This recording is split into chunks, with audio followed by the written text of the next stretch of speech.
also blank, that one is going to be, hey, something needs to happen, but no one's assigned to do it. So let's move forward there.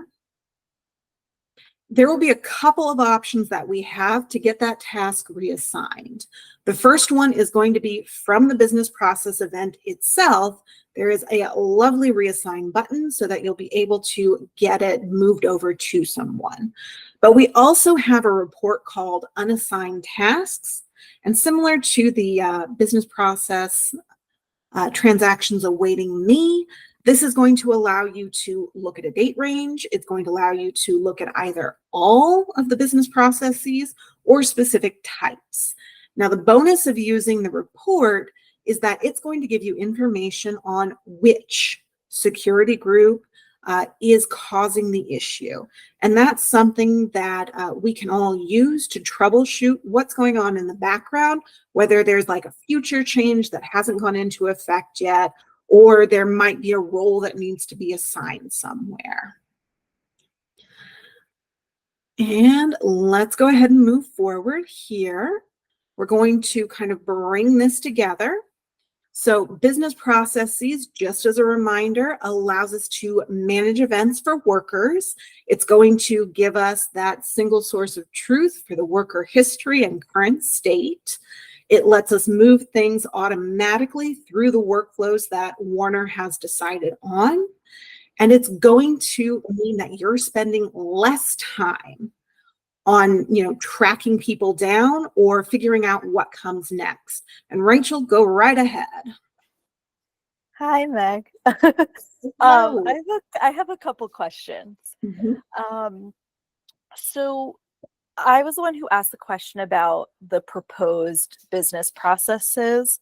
Mm-hmm. So I think what is a little confusing, and I don't know if other people have run into this as well, but for example, in like a hire process, if I go into the business process and I look at everything, all the different steps, how do I actually understand what's required and what's not? Because on my end, I don't see, I just see action or proposed. So sometimes I don't know who it's actually going to next.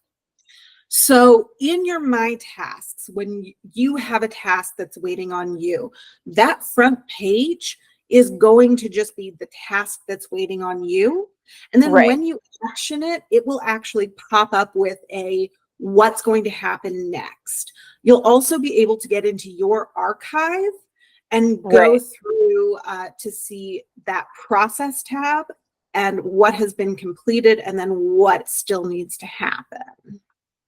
Right. So I think, and I don't know if other people are running into this as well, but as an HR partner, if we're hiring someone, I'm tracking to see who in the business process is going to be in that approval, who the department head will be, who's going to be managing those approvals. So I might be managing my own individual inbox of processes, but then we also help others manage their inbox to get things over the line.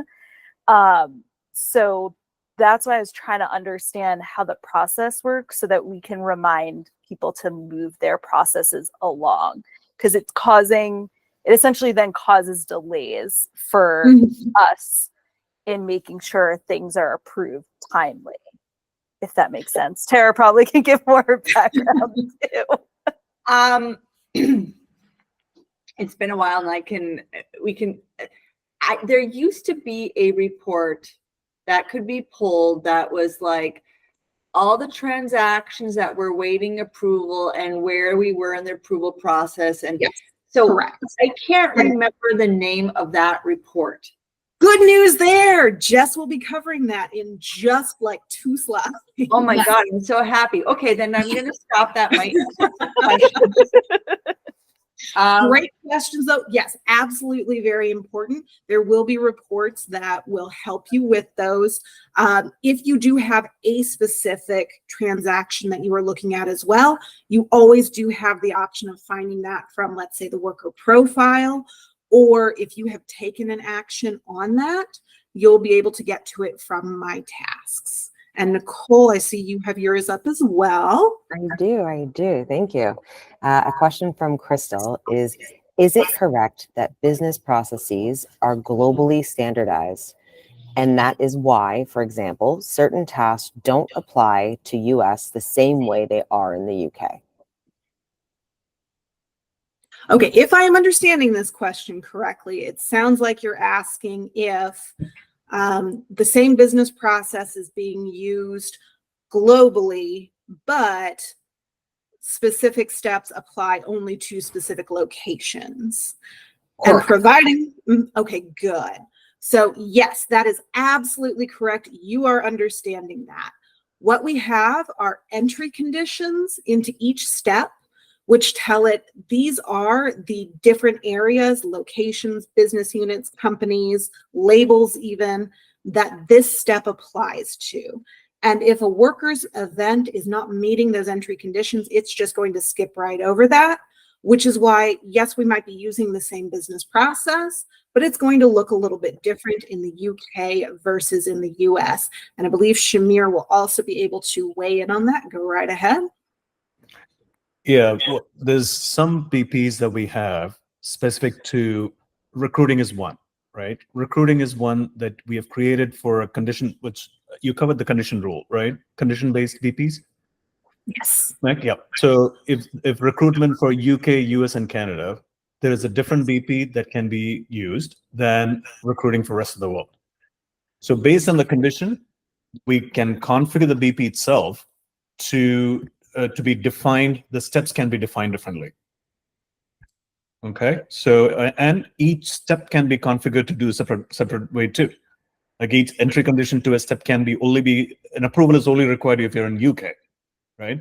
And step only needs to be required if an HR partner starts it or a compensation partner approved it in the previous step.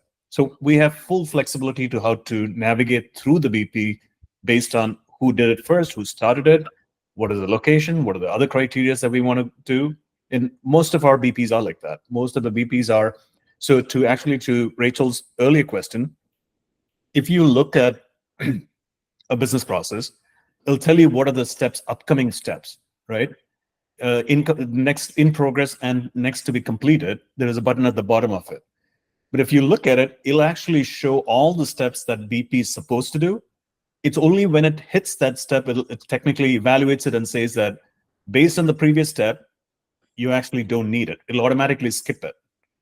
But once the next to be completed step, it displays all the steps that are part of the BP, but may not be the ones that you have to do. It is a little bit confusing, but evaluation only happens after completion of a certain step. Hope that helps. All right. Let's go ahead and move forward a slide because I'm going to ask any other questions.